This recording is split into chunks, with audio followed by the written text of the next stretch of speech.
Good morning बच्चों। आज हम पढ़ेंगे क्लास 11th का मैथमेटिक्स। उसके अंदर हमारा चैप्टर फर्स्ट जिसका नाम है सेट्स। तो सबसे पहले हम इसके बेसिक के बारे में बात करते हैं, इसके बेसिक में है क्या। सबसे पहले कुछ भी हम पढ़ने से पहले हमारा सबसे पहले क्वेश्चन यही उठता है कि वो चीज़ हम क्यों पढ़ रहे हैं। तो एज यूजुअल हमारा इसके अंदर भी ये होगा, वाई वी स्टडी सेट। हम सेट्स को पढ़ें क्यों, हमें इसकी क्या जरूरत है और हम ये आगे हमारे कहाँ काम आएगा। तो वाई वी स्टडी सेट्स, तो इसका सिंपल सा आंसर अगर हम देखें तो sets are use to define the concept of relation and function. मतलब आगे चल के एक टॉपिक आएगा रिलेशन एंड फंक्शन, उसके कंसेप्ट को डिफाइन करने के लिए हमें सेट की जरूरत पड़ेगी, इसलिए हम सेट पढ़ रहे हैं। अभी रिलेशन एंड फंक्शन क्या है या आगे हम पता करेंगे, लेकिन साफ सीधी बात है, अगर आसान भाषा में हम समझें तो एक टॉपिक आएगा रिलेशन एंड फंक्शन। अगर उसके कंसेप्ट को अगर हमें समझना है कि वो उसके अंदर क्या कंसेप्ट है, तो उस कंसेप्ट को डिफाइन करने का काम आएगा हमारा सेट्स। तो इसलिए हमें सेट्स पढ़ना है। इसके अलावा सेट्स हमारा ट्रिग्नोमेट्री प्रोबेबिलिटी में यूज होता है, सीक्वेंस एंड सीरीज वगैरह में भी यूज होता है। तो मतलब एक मैथमेटिक्स की बहुत एक अच्छी फंडामेंटल पार्ट है मैथमेटिक्स का। तो इसके अंदर देखें why we study sets, sets are use to define the concept of relation and function. तो मतलब एक वही बताया कि मैंने थोड़ी देर पहले, एक टॉपिक आया रिलेशन एंड फंक्शन, और उसके कंसेप्ट को अगर हमें डिफाइन करना है तो हमें सेट्स की नॉलेज होनी चाहिए, इसलिए हम सेट्स पढ़ रहे हैं। अब नेक्स्ट क्वेश्चन अराइज होता है, set A set is a well defined collection of object. मतलब हमें इस चीज पे ध्यान देना चाहिए, it is a well defined collection of object. मतलब जिसके अंदर हमें पता हो, वेल डिफाइन हो कि हाँ कौन सी चीज के अंदर लाइक करेगी या कौन सी चीज के अंदर लाइक नहीं करेगी, वो उस कलेक्शन को हम क्या कहते हैं, सेट कहते हैं। एक और समझते हैं, मतलब कि अगर हमें ये पता हो कि कोई चीज के अंदर लाइक करेगी या नहीं करेगी, तो वो जो कलेक्शन होगा वो हमारा क्या कहलाएगा, सेट। अब उसके अंदर जैसे कि जो होंगे जो एलिमेंट्स कहलाएंगे, जैसे कि अगर मैं ये कहता हूँ आपको, मैं कहता हूँ मैथमेटिक्स बुक, मैथमेटिक्स बुक ये हमारा एक सेट बन गया। इसके अंदर मैथमेटिक्स का अंदर आपको पता है, आपकी फर्स्ट क्लास की बुक आएगी, सेकंड की आएगी, थर्ड की आएगी, फोर्थ की आएगी, टेंथ की आएगी, ट्वेल्थ की आएगी, और हायर स्टडीज की मैथमेटिक्स की बुक आएगी। मतलब ये well defined collection of object हो गया, एलिमेंट्स हो गया, जो इसके अंदर जो बुक्स लाई कर रही है, फर्स्ट क्लास की बुक, सेकंड क्लास की book, these are called elements. ये एलिमेंट्स है इसके अंदर। अब ये एक वेल डिफाइंड कलेक्शन है किसका, ऑब्जेक्ट्स का है, एलिमेंट्स का। तो इसके अंदर हम क्लियरली कहें, हमने एक सेट बनाया मैथमेटिक्स की बुक का, कि मैथमेटिक्स की बुक। तो मैथमेटिक्स की बुक का हमें पता है कि इसके अंदर सारी मैथमेटिक्स की बुक आएगी, एक क्वालिटी उनकी डिफाइन कर दी गई कि मैथमेटिक्स बुक। इसके अंदर ना तो हिंदी की बुक आएगी, ना एसएस की बुक आएगी, ना इंग्लिश की बुक आएगी। तो मतलब एक well defined collection of object हो गया। और मैं आपको फिर बता दूं, एलिमेंट्स जो मैंने अभी बोला एक वर्ड, इसका मतलब क्या होता है। जैसे कि मैंने अभी एक सेट बनाया मैथमेटिक्स बुक, मैथमेटिक्स बुक, तो इसके अंदर मैंने बोला कि मैथमेटिक्स बुक है, तो इसके अंदर जो एलिमेंट्स है, जैसे फर्स्ट क्लास की बुक, जो इसके अंदर बुक्स होगी, जो first second tenth twelfth BSc MSc BTech जो भी बुक्स होगी, वो सारी बुक्स क्या कहलाती है, इनका एक कॉमन नाम दिया गया है एलिमेंट्स। इन ऑब्जेक्ट्स का एक कॉमन नाम दिया गया है एलिमेंट्स। तो ये सारे इसके एलिमेंट्स कहलाएंगे। तो अब इसके अंदर मतलब साफ सीधी बात है, अगर आसान भाषा में अगर हम समझे इसको, तो बात ऐसी है कि अगर कोई well defined collection of object होगा, हमें पता होगा कि कोई ऑब्जेक्ट इसके अंदर लाइक कर रहा है या नहीं कर रहा, तो वो क्या कहलाएगा, सेट कहलाएगा। फॉर एग्जांपल अगर मैं कह देता हूं कि ओड नंबर्स, ओड नंबर्स अगर मैं बात करता हूं तो मुझे पता है ओड नंबर्स हमारे मैथमेटिक्स में कौन कौन से होते हैं, 1 3 5 7, हमें क्लियरली पता है ओड नंबर कौन कौन से होते हैं। अगर हम अब इसके अंदर हमें साफ पता चल रहा है कि अगर मैं बात करूं किसी 2 4, तो हमें पता है 2 और 4 इसके अंदर लाइन नहीं करेंगे, तो हमें मतलब एक well defined collection of object हो गया। हमें पता है इनकी क्वालिटी क्या है इवन नंबर ओड नंबर्स की, तो जिसके अंदर हमें क्लियर पता हो कि हाँ कि ये एलिमेंट्स के अंदर लाइक करेगा या नहीं करेगा, या तो हाँ या ना, दो ही आंसर होने चाहिए, तो वो कहलाएगा हमारा वेल डिफाइंड कलेक्शन, और वो ही कहलाएगा हमारा सेट्स। और जिसके अंदर हो कि हाँ शायद इसमें लाइक कर जाएगा या नहीं करेगा, डेट इज नॉट सेट। जिसके अंदर हमें अनसर्टेनिटी हो कि हमें पता ना हो कि वो कोई ऑब्जेक्ट इसके अंदर लाइक करेगा या नहीं करेगा। तो हम एक दो एग्जांपल के इसके अंदर और बात करते हैं। जैसे हमारा odd natural number, odd natural number का अगर हम सेट लेते हैं, हमें पता है इसके अंदर ओड नंबर्स आ रहे होंगे, और उसके साथ उसके अंदर एक क्वालिटी और होनी चाहिए, नेचुरल नंबर भी होने चाहिए।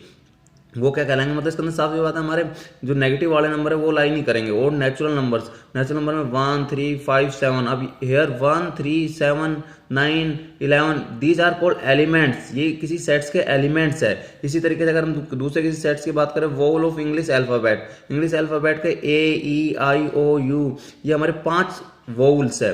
इसके अंदर हमें पता है अगर आप कि इसके अंदर कौन से, ये दीज आर ऑल एलिमेंट्स, हमें पता है कि इसके अंदर कौन सा एलिमेंट लाई करेगा। अगर हम बात करते हैं बी, तो B is not a vowel, हमें क्लियरली पता चल जाएगा। तो एक वेल डिफाइंड कलेक्शन है ऑब्जेक्ट का, तो ये हमारे क्या कहलाता है, सेट्स कहलाता है, जिसके अंदर हमें पता हो कि हाँ ये एलिमेंट्स के अंदर लाई करेंगे और हमें उसकी सारी क्वालिटी गिवन हो। These are called sets. I hope अब आपको सेट्स अच्छे से क्लियर हो गया होगा। Now we will discuss about general form of set. अब इस सेट्स को रिप्रेजेंट करने का हमें कोई ना कोई एक जनरल फॉर्म डिस्कस करनी पड़ेगी जिससे कि हम सेट को रिप्रेजेंट करें।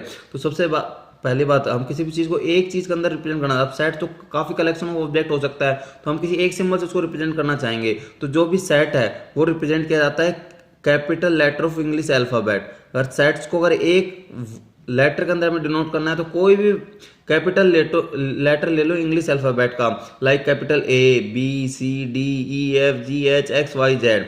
ये अगर हमें सेट्स को किसी एक लेटर से डिनोट करना है तो हम कैपिटल लेटर से करेंगे इंग्लिश अल्फाबेट के। लाइक मैंने अब यहाँ पे ए ले लिया, ये डिनोट कर रहा है किसी भी सेट्स की जनरल फॉर्म को कि हाँ ये कोई सेट है। अब इस ए सेट के अंदर क्या होगा क्या नहीं होगा वो आगे अलग बात है, लेकिन एक जनरल फॉर्म को इसने रिप्रेजेंट कर दिया।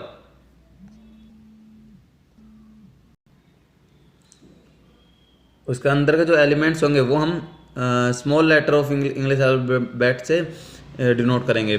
अब बात आती है कि अब हम बात करते हैं कि हाँ अब जो सेट्स जो डिनोट किया जाता है वो इन ब्रैकेट्स में यूज किया जाता है। इनको बोलते हैं हम ब्रेसिस। क्या बोलते हैं? ब्रेसिस।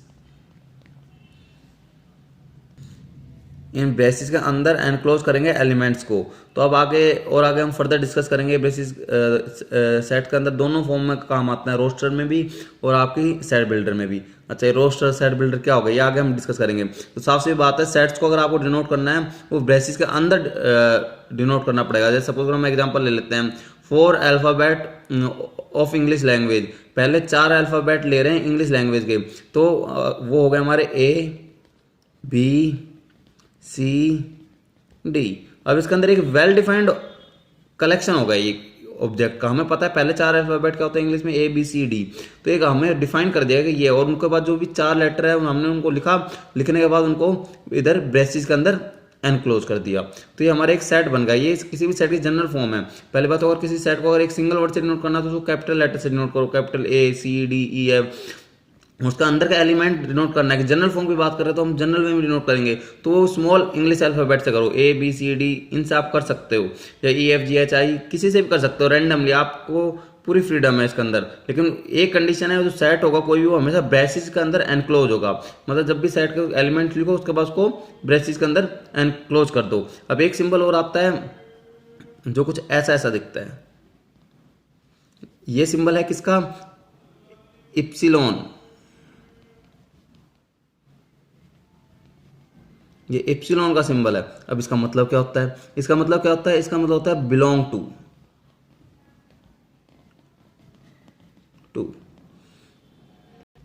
एप्सिलॉन का सिंबल ये क्या होएगा और उसका मतलब होगा बिलोंग टू, कि मतलब कोई चीज में बिलोंग करेगी या नहीं करेगी। जैसे सपोज करो हम इसका एक एग्जांपल अभी लेते हैं। अगर सपोज करो हमें पता है इसके अंदर कोई ए एलिमेंट है वो इसके अंदर बिलोंग कर रहा है, तो हम इसको लिख सकते हैं ए। अब देखो कुछ जो एलिमेंट है वो इस साइड लिखा जाएगा और जिस साइड के अंदर बिलोंग कर रहा है वो ये। तो इसका मतलब क्या है? A element belong to set A. मतलब जो ए एलिमेंट है वो सेट ए के अंदर है, वो उससे बिलोंग कर रहा है। ठीक ठीक, इसको आप ऐसे नहीं लिख सकते उल्टा, ए बिलोंग टू ए एलिमेंट। तो ये क्या हो जाएगा? ये हो जाएगा हमारा रोंग इस वे में हो जाएगा कि जो ए सेट है वो ये कह रहा है वो ए एलिमेंट में बिलोंग कर रहा है। ठीक है, ए सेट बिलोंग नहीं कर रहा, ए एलिमेंट बिलोंग कर रहा है सेट ए में। तो ये रॉन्ग वे है, ये राइट वे है। इसके अंदर हमें पता चल जाएगा जो ए एलिमेंट है वो सेट ए में बिलोंग कर रहा है। इसी तरीके से अगर हमें कोई और एलिमेंट दे दिया ई एलिमेंट, अब हमें पता करना है बिलोंग कर रहा है नहीं कर रहा, तो इस केस में क्या होगा? ये इप्सिलॉन सिंबल के ऊपर एक कट लग जाएगा। इसका मतलब होता है डज नॉट बिलोंग टू, मतलब ई एलिमेंट है वो बिलोंग नहीं कर रहा, डजंट बिलोंग टू। तो ये e element doesn't belong to set A. इसका मतलब होता है इसका मतलब है डजंट बिलोंग। तो अब बात कर लेते हैं सेट के अंदर। अब सेट के अंदर भी बेसिक की बात कर रहे हैं। इसके अंदर क्या होगा, टू मेथड ऑफ रिप्रेजेंट, मतलब सेट्स को हम दो मेथड से हम रिप्रेजेंट कर सकते हैं। तो किसी भी चीज को कई अलग अलग मेथड होते हैं उसको रिप्रेजेंट करने के लिए। तो इसको सेट को हम मेनली टू वे से रिप्रेजेंट कर सकते हैं। एक वे होगा रोस्टर, और एक वे को हम बोलते हैं रोस्टर और टेबुलर फॉर्म। रोस्टर और टेबुलर इनमें से किसी भी नाम को आप यूज कर सकते हो इस फॉर्म को बताने के। दूसरी होती है सेट बिल्डर फॉर्म। इनकी अलग अलग क्वालिटी है, ये अलग अलग वे में ये क्या जाता है। मतलब मेनली अगर कोई बात करें तो सेट को किस दो फॉर्म से, दो मेथड से हम रिप्रेजेंट कर सकते हैं, रोस्टर या सेट बिल्डर। अब रोस्टर फॉर्म की जनरल फॉर्म क्या होती है और टेबुलर फॉर्म की क्या होती है। रोस्टर फॉर्म की तो आपकी सेम वैसी हो जाएगी जैसे कि मैंने आपको बताया था, जैसे कि इसकी एक जनरल फॉर्म ऑफ सेट्स बताई थी, ठीक है। तो वो रोस्टर फॉर्म की है। फिर भी मैं एक एग्जांपल से आपको और अच्छे से अगर जनरल फॉर्म की बात करते हैं टेबुलर फॉर्म के अंदर, जनरल फॉर्म की बात करते हो अगर कोई भी सेट ले लेते हैं, सिंपल एग्जांपल से हम इसको समझने की कोशिश करते हैं। एग्जांपल मैंने ले लिया, all all positive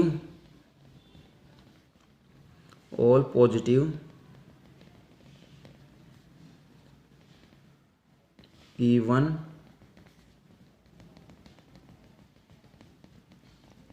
number less than 7।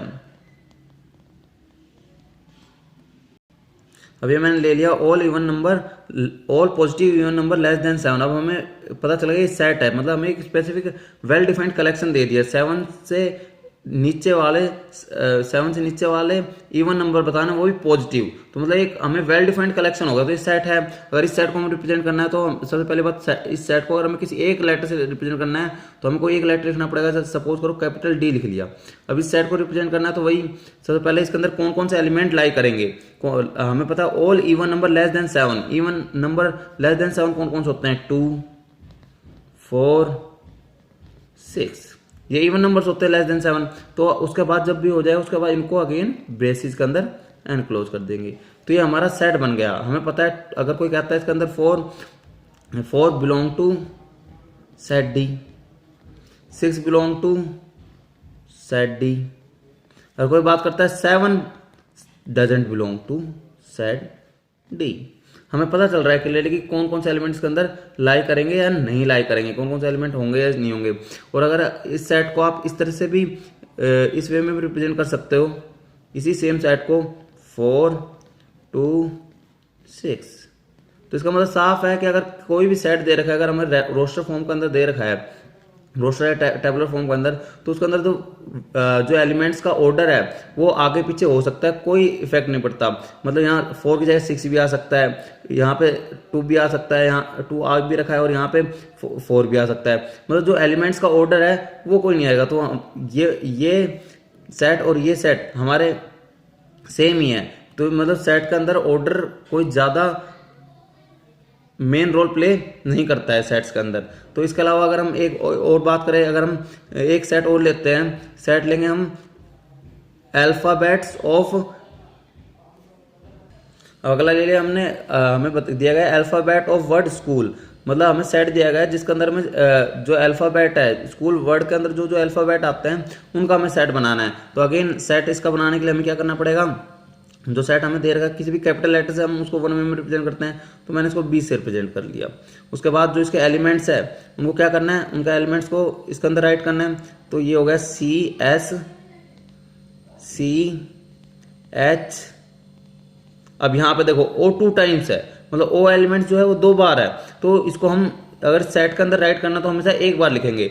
मतलब अगर कोई भी एलिमेंट कहीं पे भी किसी कलेक्शन के अंदर 3 बार हो, 4 बार हो, 10 बार हो, लेकिन अगर हम उसको जनरल फॉर्म ऑफ मतलब रोस्टर फॉर्म के अंदर सेट के अंदर रिप्रेजेंट कर रहे हैं तो उसको हम एक बार ही लिखेंगे। Only 1 time we will write the letter, एक बार ही हम उसको लिखेंगे। इसके अलावा अगेन आप इसका कह सकते हो इसके अंदर ऑर्डर भी इसका कोई मतलब कोई भी अगर चीज बार बार रिपीटेड हो रही है तो उसका नो सेंस आएगा। उसको आप इतनी बार लिखोगे तो भी कोई सेंस नहीं है, उसको एक बार ही लिखो सेट के अंदर।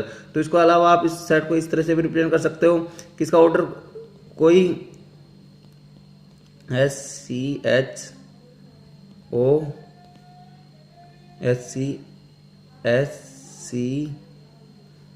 इस तरीके से रिप्रेजेंट कर सकते हो। इसके अंदर देखा कि ये ऑर्डर को मैंने आगे पीछे कर दिया, तो ये हमारा हो गया roster form of set.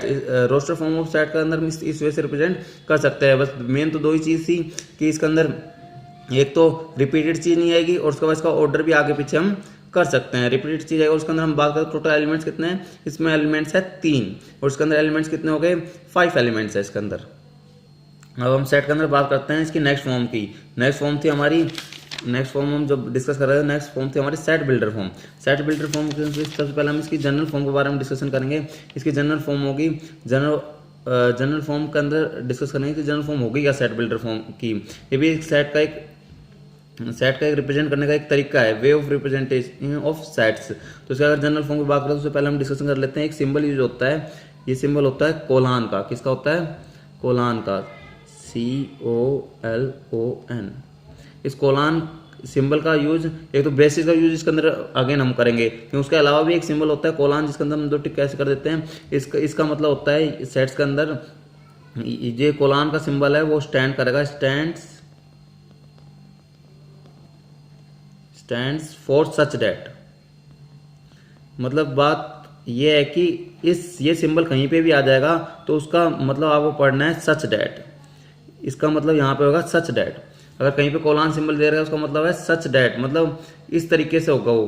Kolhan का सिंबल मतलब होगा सच डैट। तो अब हम इसके अंदर बात करते हैं कि अगर हमें जैसे कि हमने एक सेट लिया था vowel of English alphabet, vowel of English alphabet लिया था एक सेट, तो उसको वोवल ऑफ इंग्लिश अल्फाबेट लिया था, उसके अंदर हमें इस यहाँ पर हम कैसे रिप्रेजेंट करेंगे सेट बिल्डर फॉर्म में, उसको रिप्रेजेंट करने का तरीका क्या होगा। सबसे पहली बात मैंने अगेन वही बताया था, इस सेट्स को हमेशा किसी भी कैपिटल लेटर से डिनोट कर दो। हम वोवल ऑफ इंग्लिश अल्फाबेट ले रहे थे, उसको मैंने किसे डिनोट कर दिया, कैपिटल वी से इस सेट को। उसके बाद अगेन ब्रेसेज, उसके बाद क्या आएगा, आपको कोई भी स्मॉल अल्फाबेट ले लेना है, एक्स भी ले सकते हो, वाई भी ले सकते हो, जेड भी ले सकते हो। तो मैंने यहाँ पे ले लिया X, then X colon x.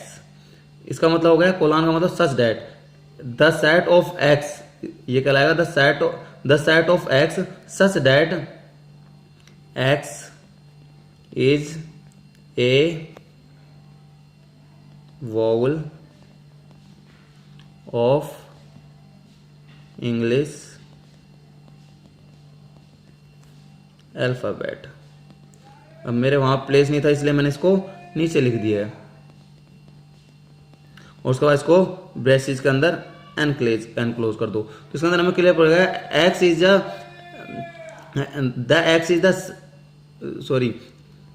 The set of x is such that X is a vowel of English alphabet. हमें क्लियरली पता चल रहा है कि एक सेट दे दिया गया जिसको हमने किसमें दे दिया, सेट बिल्डर फॉर्म के अंदर। वो इस तरीके से दे दिया कि जो इस सेट के एलिमेंट्स होंगे, द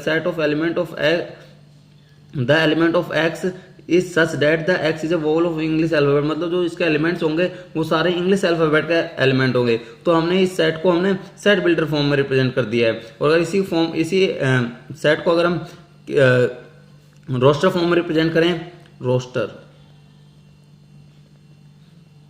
रोस्टर फॉर्म में रिप्रेजेंट करें तो ये हो जाएगा AEIOU और अगेन ब्रेसेस। तो मतलब अगर सेट बिल्डर फॉर्म के अंदर आपको रिप्रेजेंट करना है तो ये एक वे है उसको रिप्रेजेंट करने का, एक्स कोलान एक्स।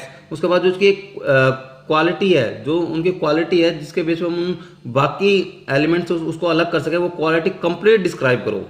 ये नहीं कि हाफ डिस्क्राइब करके रह गए और कोई भी एलिमेंट